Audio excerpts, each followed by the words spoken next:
Hello बच्चों, मैं Rajesh Kumar GMS तेतरी आप लोगों के सामने फिर उपस्थित हूँ। आज क्लास 8 के लिए एक नया चैप्टर शुरू करने जा रहा हूँ।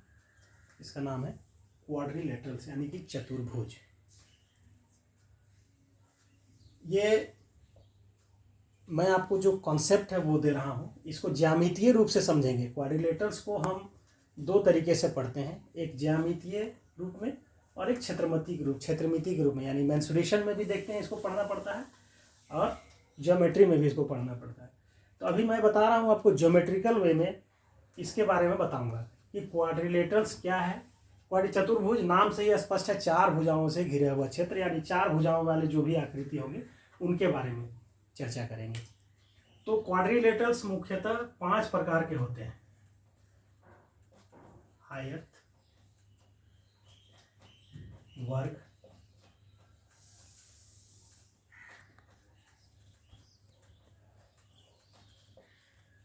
समलंब चतुर्भुज,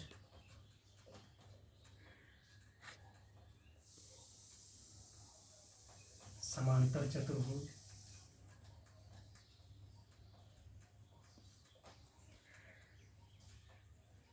और 5वां हो जाता है समचतुर्भुज।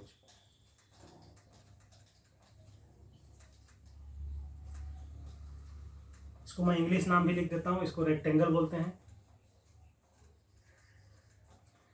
इसको स्क्वायर बोलते हैं,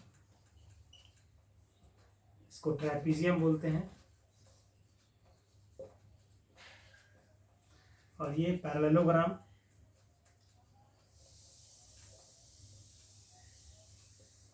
और इसको रोम्बस बोलते हैं।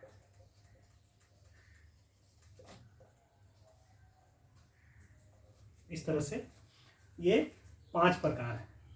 तो सबसे पहले आज हम आयत पढ़ेंगे। आयत यानी कि रेक्टेंगल के बारे में, इसके प्रॉपर्टीज के बारे में पढ़ेंगे, क्योंकि इसका प्रॉपर्टीज अगर सब जानेंगे तो आगे एक्सरसाइज में आपको बहुत आसानी होगी। तो मैं मिटा दे रहा हूँ, ये 5 प्रकार हमको पढ़ने हैं, आपको याद होना चाहिए।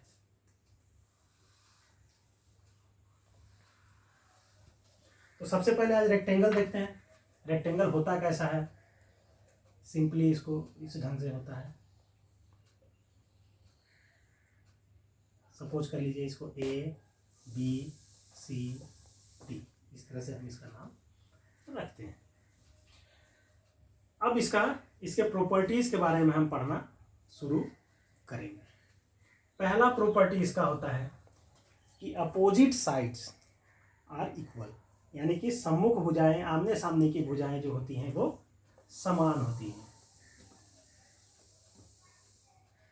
सम्मुख भुजाएं उसको लिखते हैं, थोड़ा अच्छा लगेगा।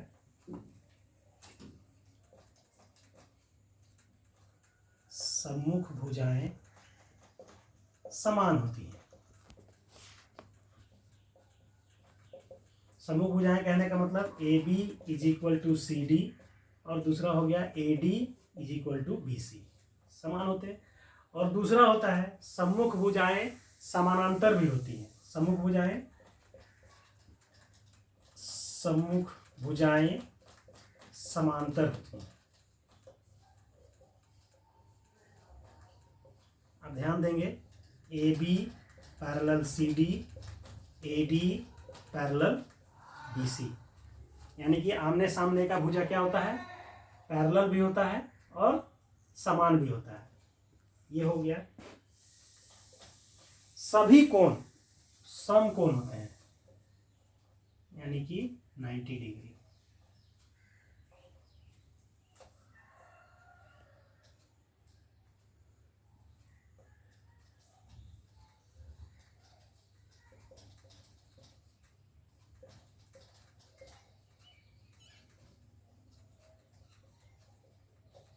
अब यहां पर सभी कहने का मतलब 4 ही कोण है, आंतरिक कोण तो 4 ही होगा। अब ये 3 मुख्य प्रॉपर्टी है। अब इसमें और भी कुछ इसका प्रॉपर्टी है, आप उसको ध्यान देंगे। यदि हम इसके विकर्ण को खींच देते हैं, विकर्ण इस तरह से, यानी कि इसको डायगोनल्स इसका जो इस तरह से अगर हम खींचते हैं, डायगोनल्स इस तरह से अगर हम खींच देते हैं तो इसके डायगोनल्स क्या करते हैं, इसके डायगोनल्स एक दूसरे को बाइसेक्ट करते हैं, कहने का मतलब एक दूसरे को समद्विभाजित करते हैं। आयत के विकर्ण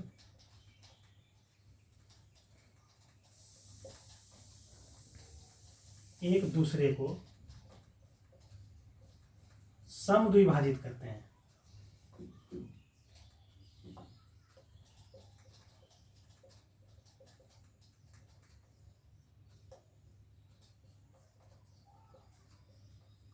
सभी आंतरिक कोण 90 डिग्री 90 डिग्री 90, सभी विकर्ण एक दूसरे को समद्विभाजित। सपोज कर लीजिए इसको ओ करेंगे, तो इसका मतलब ये जो बिंदु है ये क्या हो जाएगा, OD इक्वल टू OB और OA इक्वल टू OC,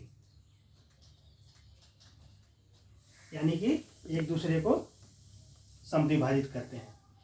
और एक इसका गुण होता है, ध्यान देंगे आप, कि आयत के विकर्ण जो होते हैं वो भी बराबर होते हैं। आयत के विकर्ण बराबर होते हैं।